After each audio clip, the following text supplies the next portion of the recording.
Each garland in this garbage truck started as an offering to the gods.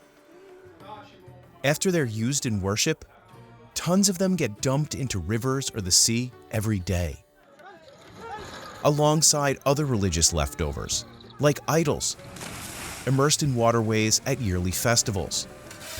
Now, a handful of startups are proving they can make money by turning flower waste into natural dyes, incense, and products sold by international brands. So far, these companies have together handled thousands of tons of temple leftovers.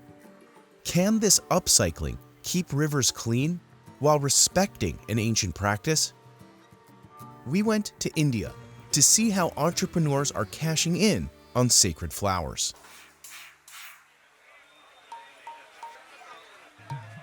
Dadar Flower Market is one of the largest in Mumbai. The main customers are smaller vendors who weave them into garlands to sell elsewhere, like outside the nearby Siddhivinayak temple. But about 40% of the flowers produced in India don't actually sell, including these ones piling up behind the market street. The offerings that do make it inside temples pose another challenge. Most Hindus consider it disrespectful to throw them in the trash, opting to return them to nature instead. Some people bury leftover offerings in gardens or flower pots. Others leave them out for animals to munch on. But for temples that have to dispose of tons of offerings, they often have few options besides dumping them in local waterways, which in India are already contaminated with industrial pollution and raw sewage. Even though flowers are natural, tossing tons of them into the water has consequences. Pesticides and other harmful chemicals sprayed on flower crops can affect water's pH. And as bacteria eat the organic waste, they use up oxygen, putting the entire ecosystem at risk. Rupa Trivedi grew up offering flowers at temples. She started to pay attention to the impact of religious waste about 15 years ago. So she started a Dev Pure Nature to turn flowers into natural dye for clothing. I thought that if I could recycle and reuse something out of it, even if it will be only a drop in the ocean, even a drop will make a difference. And I really wanted to set up a business which had some soul in it and which could always represent that soul to the world.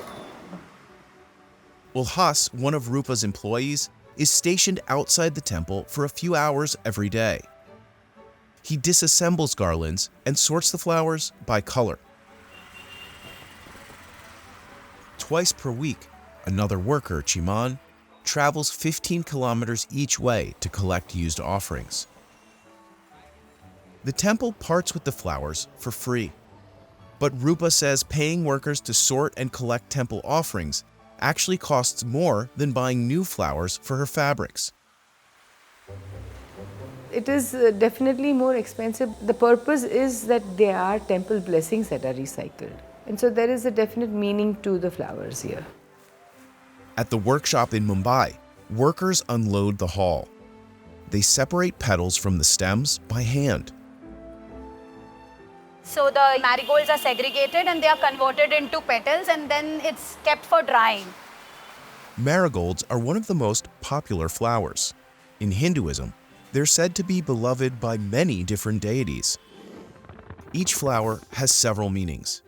It's believed gods and goddesses each have their preferences, like hibiscus for Ganesha, holy basil for Vishnu, or pink lotus for Lakshmi.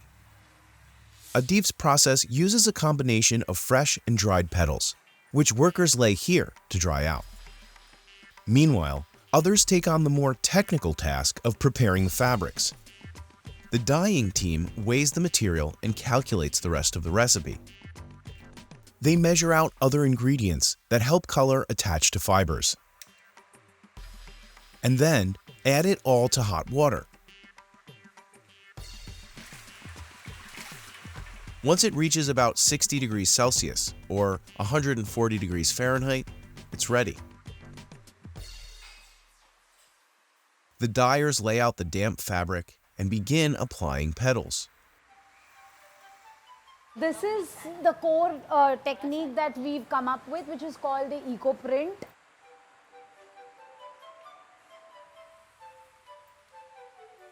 तो natural का कैसा काम है, लाड वाला नहीं है काम, ये कैसा है, हर काम में टाइम लगता है, तो उसमें मैं थोड़ा सा.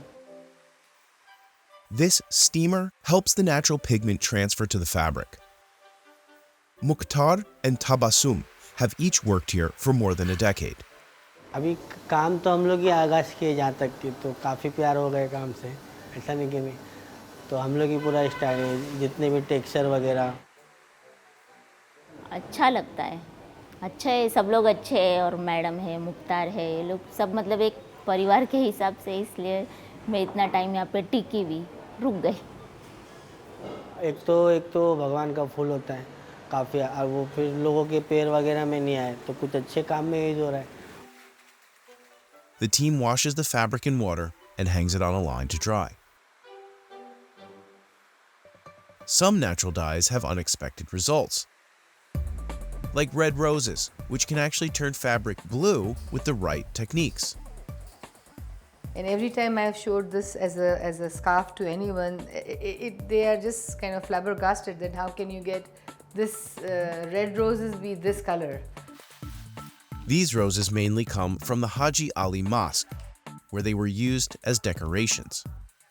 Rupa says the mosque provides up to 100 kilograms of flower waste each week, while the Siddhivinayak temple can provide that much in a single day.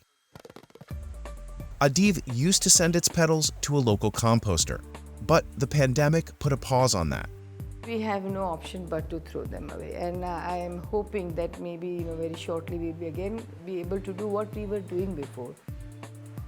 So for now, the petals still end up in the trash, but not polluting waterways or littering the streets. From here, the dyed fabric heads next door to the garment makers. Altav has worked here for 17 years. Taylor की दुकान में काम सीखा और फिर बहुत सारी जगह काम करने के बाद यहाँ आया, और यहाँ आया तो फिर कहीं नहीं गया.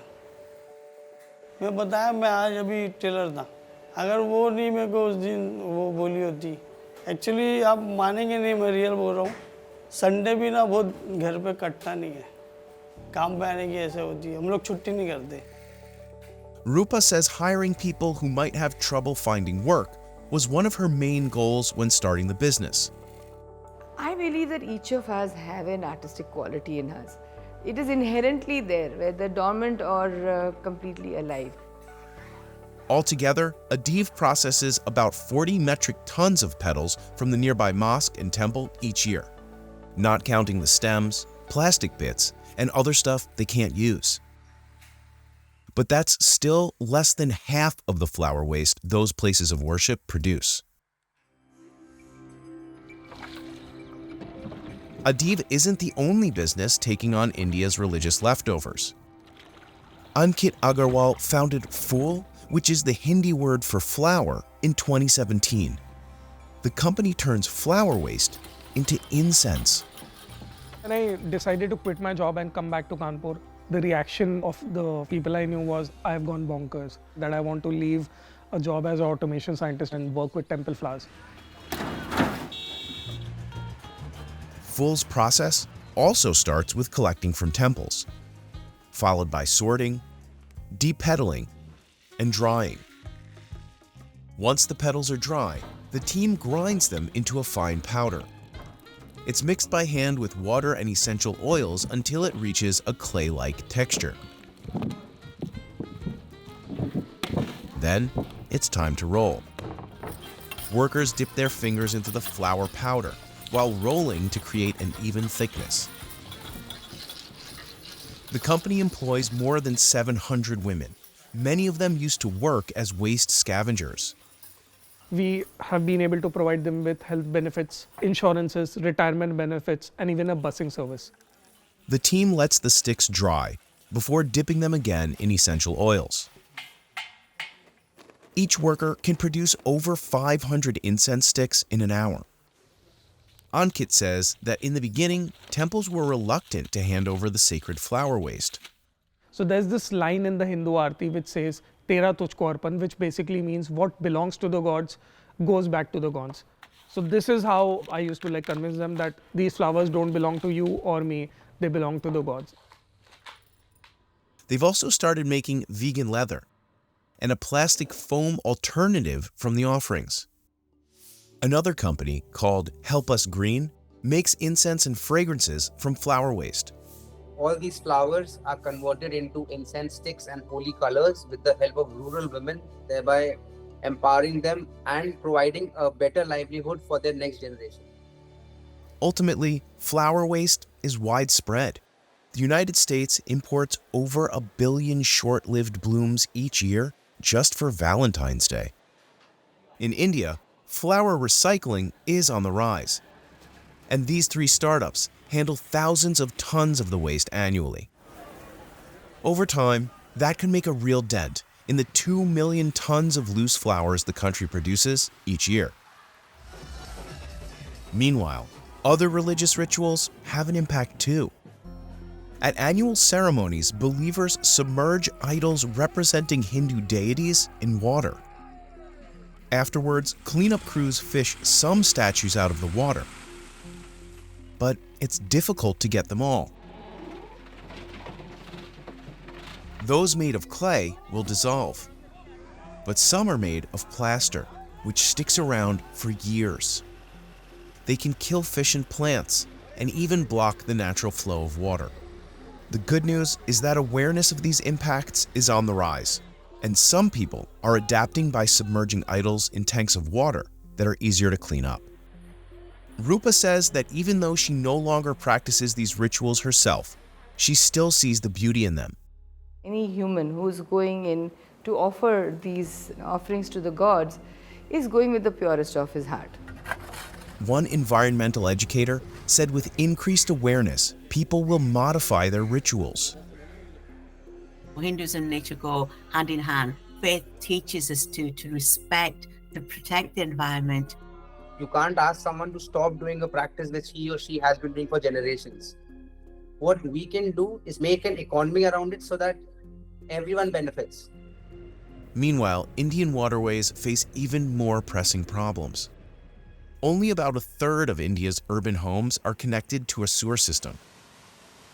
Cities spew 16,000 Olympic-sized swimming pools worth of untreated sewage into India's seas and rivers every day. Rupa says even in challenging conditions, artistry can thrive. An artisan can be global and universal. He does not need to reside by the beautiful flowing river and have the trees swaying just outside his workplace. It can be in this polluted city. At Adiv Pure Nature, the team uses other waste products as ingredients too, like coconut waste, which can dye fabric pink. This is what I recycle by taking them from the coconut vendors on the roadside. The company's main customers have included U.S. clothing companies like Anthropologie and Eileen Fisher. Even with big brands on board, Adiv isn't turning a profit yet. We have been very lucky to get some very nice buyers who have constantly kept us going and appreciating our work. But the company has also been growing along with it. Expenses have been mounting along with it. But right now, Rupa's mind is on other things. For the past year, she's undergone treatment for cancer. It has been extremely debilitating for me myself. I had come to a point where I was just talking to my manager and telling her, I need to close this down. But her team stepped in and volunteered to take on her workload. Rupa's been supporting us all our lives, so it's now my time to give away my best for her. She's being like a mother figure for all of us. They have said that, ma'am, you are coming back. And I think that has been my inspiration, just to stay alive. Let me put it very frankly. My illness was where it is much more a death sentence than staying alive. But I think I'm existing because of this inspiration that has been with me all the time.